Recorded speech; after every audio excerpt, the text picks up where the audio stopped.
All right, hello, my name is Kayla Campos, I'm Deborah Walton. I'm Allison Schaefer. and we're going to be talking about if there should be a new education reform to reduce teenage pregnancy.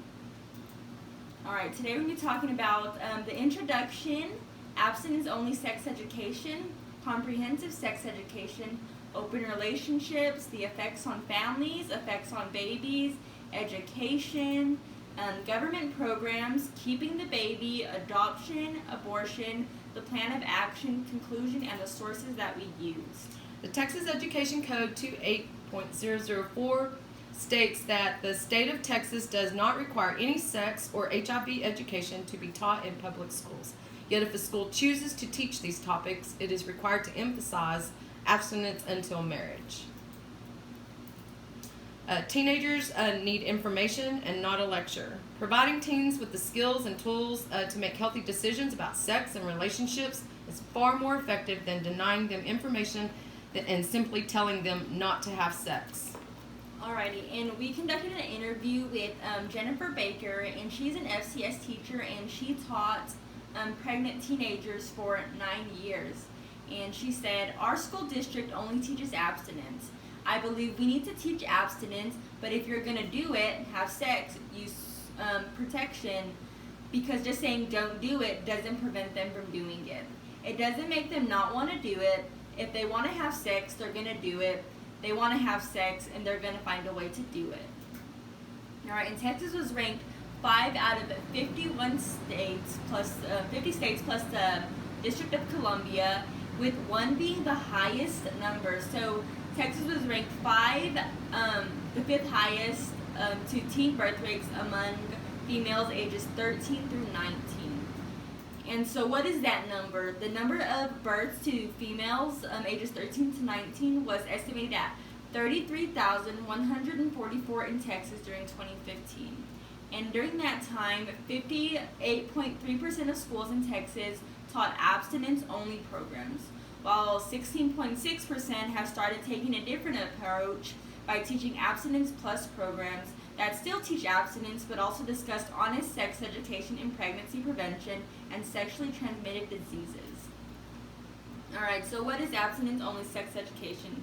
Abstinence-only sex education teaches that the only way to prevent pregnancy and sexually transmitted infections, also known as STIs, is to avoid sex and practice abstinence until marriage. It does not include any information about contraception or how to prevent STIs if you are sexually active. So what's a better solution to that? The answer to that is comprehensive sex education. And comprehensive sex education teaches about abstinence as the best method for avoiding STIs and STDs and unintended pregnancies. But it also teaches about condoms and contraception to reduce the risk of unintended pregnancies and infections of STDs, including HIV, for those who are choosing to be sexually active. And here's another quote from Jennifer Baker, and she says, in just the 9 years of experience of watching teen parents and high school students, like I said, the ones that are in child development, and they see what we do, a whole 6-week unit on teen pregnancy and the effects on the teen, on the family, and on society. And through the 9 years of teaching, only 1 kid came out of there pregnant. So I think that speaks volumes, and that needs to be taught in our curriculum. Our high school curriculum, instead of having all these 4x4s, you need to be able to implement that class. So basically what she was saying was, in the 6-week unit of teenage pregnancy that they taught, only 1 student came out pregnant, because students saw the effects that it had on the teenager, on the family, and on society, and just generally everybody's affected by this decision, by a teenage pregnancy. And so condoms and contraceptives. So with comprehensive sex education, teenagers who are choosing to be sexually active are able to get the proper information about condoms, contraceptives, ways to prevent an STI, and safe ways to prevent a teenage pregnancy. Comprehensive sex education teaches the proper use of latex condoms along with water-based lubricants can greatly reduce but not eliminate the risk of unintended pregnancy or infections with sexually transmitted diseases, including HIV. And comprehensive sex education teaches that consistent use of modern methods of contraceptives can greatly reduce a couple's risk of unintended pregnancy. And again, this is not saying that condoms and contraceptives are going to 100% reduce the chance of pregnancy. The chance is still there, but it's greatly reduced if you do use these products. And so Jennifer Baker says, my conclusion is we need to be more real with teenagers, talk about the pros and cons of sex and protection. Alright, so the next is open relationships. So what is open relationships? Between a mother or father, guardian, whoever, with a teenager. You need to talk with them and open up about everything. So why do they need to do this? So if a parent or guardian talks with their teenager about their day, or they have an open relationship, teenagers are more likely to go up to their parents and ask questions about sex, about just anything. And if you have an open relationship with your child or with a teenager in your life, they're more likely to come up and ask you questions, and you can give them an honest answer. And you would rather them come up to you and ask you a question, or go to the internet, or go ask a friend that then you had sex and ask them questions. You would rather them personally ask you. And so how do you get this personal, this open relationship with a teenager? You need to talk to them about their day and just have actual conversations with them, and let them know that you are here to help them answer any questions that they have, and you want what's best for them. Alright, and here's another quote from Jennifer Baker. She said, through our program here, we build a huge relationship with these kids and their families. So you can go to my Facebook and see, the kids that I had the first year I taught. We stay in contact, we still support them, they call and ask questions, they know that they can still come to us for advice, resources, and so it's more of a relationship built that continues, that doesn't end when they graduate. So to elaborate on that, like I said, she taught to pregnant teenagers for 9 years, and they still come to her for advice or help and resources. So that's something that she said, it starts and it's a never-ending relationship. Alright, and then Allison is going to talk about how families are affected. So, whenever a teenager becomes pregnant, they're not the only ones affected. There's their family, their boyfriend's family, or the boy that was involved, his family, and then the baby is affected as well, and we'll get into that later. So, the effect on families. So, basically, the effect on families is if there's unmarried or married couples with families, that causes a strain. And the reason why it causes a strain is because then, if they're married, then they have more of a relationship for the child, and there's more relationship and split costs for the child, and there's more support system typically. Every situation is different, every teenager is different as well, and so is their family connections. And also the financial burden. As soon as the teenager becomes pregnant, there's the financial burden from the beginning to the end. And then teenage mothers and fathers could also be kicked out depending on how their family or their guardians or parents feel about them becoming pregnant. And it also depends if the boy wants to stay in that relationship, if he's going to help out, if his family's going to help out, and what's going to go on, which could all cause stress not only on the mother, but the baby. And then usually if teenagers are kicked out, let us know where they can really turn if extended family or friends will not take them in. So there's runaways and shelters that are provided. Runaways, typically they happen to find a shelter, or they know about a shelter, or they just live on the street, which also causes a financial burden because then they're not able to provide food for the child or themselves. And then it's a strain on the family. If another family member helps out the pregnant teenager or the son, the father of the baby, then there's a strain on the family's relationship that goes into the pregnancy.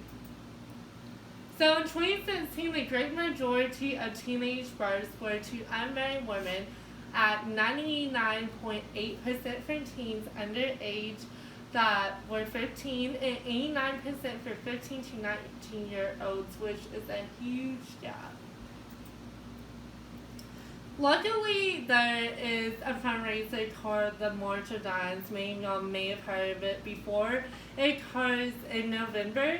It basically is there to help raise money to expand programs and educate medical professionals to make sure that the moms and the babies get the best possible care. Because if the pregnant teenager ran away, they're not going to have resources to help them or the baby, and that can cause complications. And then also, whenever you participate in the March of Dimes, whether it is walking, running, or even donating, you help advocate for policies that provide for better health and funding research to find solutions to the biggest health threats, because not every situation is going to be the same, and health incident can occur on the blink of an eye and they may not have the resources. So the more funds that are made through the March of Dimes, the more that they can help more pregnant teenagers, more families, and babies as well.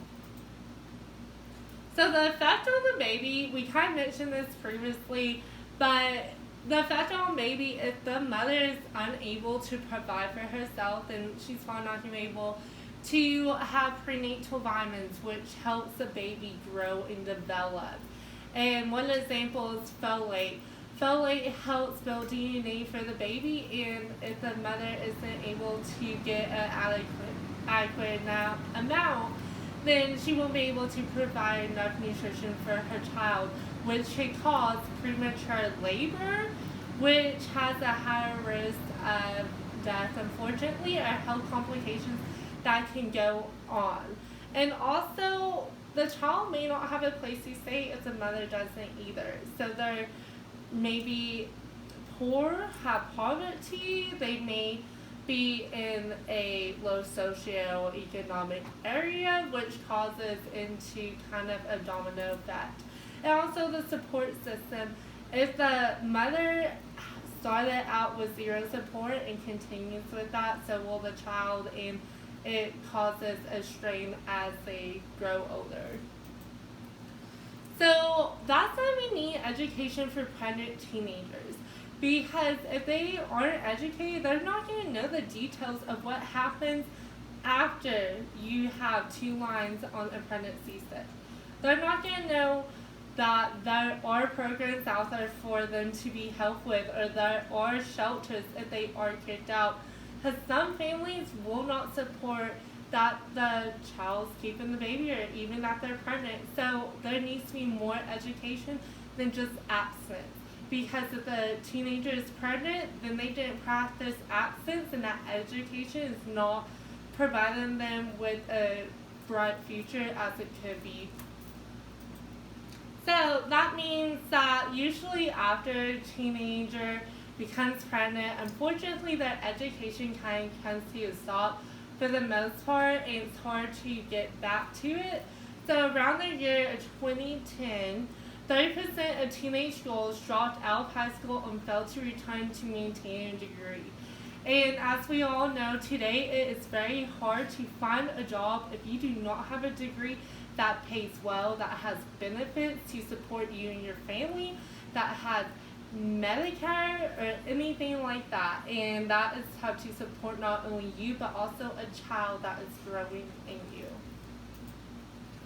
So 44% of young women and 18% of young men ages 18 to 25 report being a parent or pregnant. And so that means that those 44% and 18% need some education so they know how to proceed and what jobs can even be available if they choose that they can't financially support themselves and go to school. So that's why the government kind of has a little program that helps with the situation. And there's 4 programs that we're going to talk about today. The first one is TANF, TAF, and that's temporary assistance for needy families. And so that kind of just depends on your situation and if you reach out to it. The other one is WIC, Women, Infant, and Children. So that's more for the mother and the child. So teenage mothers would really benefit from this one. Medicaid to help with some of the health expenses. And also SNAP, Supplement Nutrition Assistance Program that helps provide food. And that is a big deal if the mother can barely get 1 meal a day. So the challenges for teen parenting can be overwhelming and difficult because it is a full-time job. It's 24 hours a day, 7 days a week. It's never ending. This means that teen parents have to be dedicated to their child. Expectant and parenting young people are likely to come into contact with multiple sectors such as primary care, emergency care, social services, juvenile justice, and mental health care. They will need different types of support to help promote self-sufficiency and positive outcomes in their education, housing, finances, parenting skills, and healthy relationships. This is why education is so important. And so if the pregnant teen decides to keep the baby, if the teen mom decides to keep the baby, providing support services to teenage pregnancy and teen parent families can have a positive impact on improving educational, health, social outcomes for expectant and parenting young families and their young people and their families. Teens mainly get paid minimum wage, and they usually only make about $16,000 to $17,000 a year.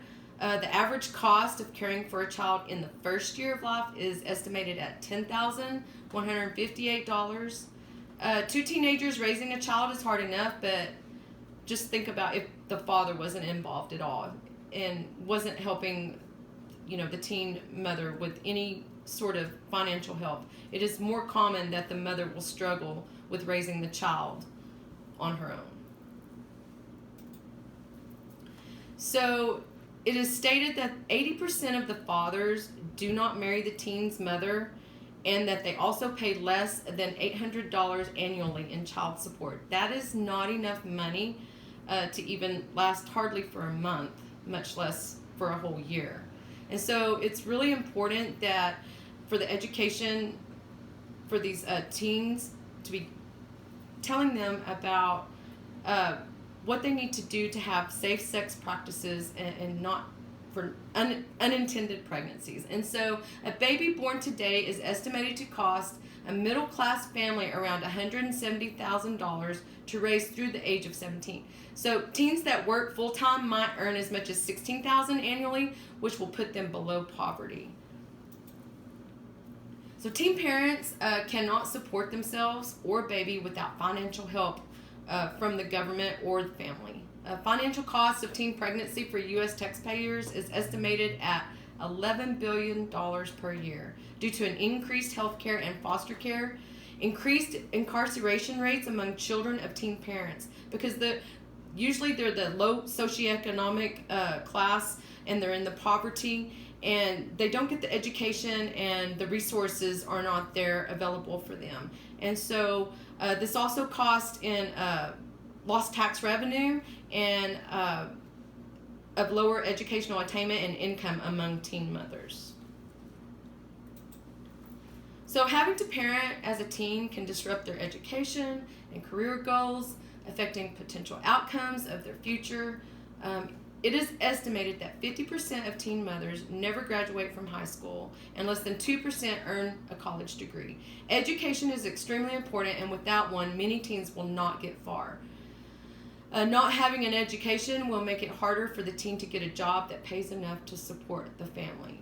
So if the teen mother is going to keep the baby, they need to think about their future and how they're going to provide for this baby. So they're going to have to ask themselves some really hard questions if they're going to decide to keep the baby. option is adoption. And so this is for pregnant teens who are not prepared to parent a baby. Adoption is when parents legally give their child to another family to raise as their own. A decision to place the child for adoption is very personal for the biological parents. Teen moms that decide to place their baby with a loving family is a courageous decision, and this can give that child a life that the teen mom cannot offer. Adoption can be very rewarding for them, for the teen, baby, and adopting family. However, the teen will likely experience feelings of grief, especially after placement. And I know this to be true. I have personal experience in this area with one of my daughters that got pregnant at the age of 15, and she had to make some difficult decisions. And there was a lot of grief. There was also a lot of joy because she also knew that making this decision was the best decision for her baby. So these feelings are normal and not a sign that you made the wrong decision. For many birth mothers, being able to have an open adoption has helped them heal. Birth mothers have shared their seeing their child growing and thriving has helped them reaffirm that they made the right choice. So there's two different kinds of adoption. There's open and closed adoption. Now, teens can make the choice between open or closed adoption depending on what best fits their needs and wants for their baby. Now, open adoption is where the biological parents still have contact. They can receive pictures, letters, throughout the year to see how their baby has changed and grown, and that tends to help the biological parents, the teen parent, heal. Seeing that their child is thriving and that they're going forward and doing really well. A closed adoption is when biological parents do not have contact with their child, and this makes it really difficult for teen parents to know if they did make the right choice. And so, but it is an option. The next option is abortion. Abortion for pregnant teens that are not ready to be parents or do not want to experience going through a pregnancy. This is a process of terminating the pregnancy, and this also can cause negative consequences on the teen, knowing that they ended a child's life. And so teenagers really need to have all the facts. They need to have the information on all their options that are available when they go through this. If we don't teach those to the teens, then how are they going to know what is the best choice for them? So the immediate reaction is often relief. The unplanned pregnancy is over and you can return to life and your routines. However, it does have negative consequences where it has been reported that women have feelings of anger, regret, guilt, sadness, and it just takes an emotional toll on that person for many, many years.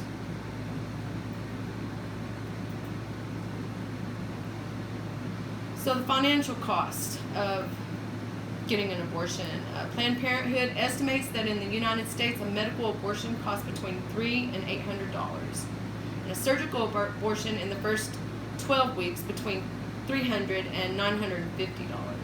While getting an abortion is generally safe, there are some medical risks. So the point of action. So, like we said before, that Texas is one of the main states that this is a concern for. And a lot of times it depends on the community members if they decide to advocate for more education, and that's the community members, the parents, and the students, and even the teachers if they choose to the school board. Because the school board decides what policy they are going to adopt for that school and what funding they're going to provide, and also what curriculum should be taught and how. And so if there's no advocacy in the community or even in the district, then there's not going to be a change, and we're going to see absence programs not go to comprehensive sex education. And it is awkward to talk about, but it is important, especially if the teenagers feel safe knowing their decision is more open. So the conclusion is that we do have absence programs available now. They are working now, and the keyword is now, because a lot of times everyone goes 90 miles per hour, and it's hard to sit down and talk with your teenager, especially with something that awkward about becoming pregnant, having HIV, using condoms. And it's also hard if the family does not have two parents, or if it's a mixed household, because if the mother or even the father is raising the teenager on their own, they're probably going to be working a lot and have a little time to talk to the teenager about sex and how to be safe and what you can use. And so that's why it's important for parents to talk to their teenagers, but it's also important for teachers to help implement that curriculum in a way that students can ask and be knowledgeable about it, where they have a safe place, because some teenagers go to school because it is their safe haven. And so here are the sources that we received our information.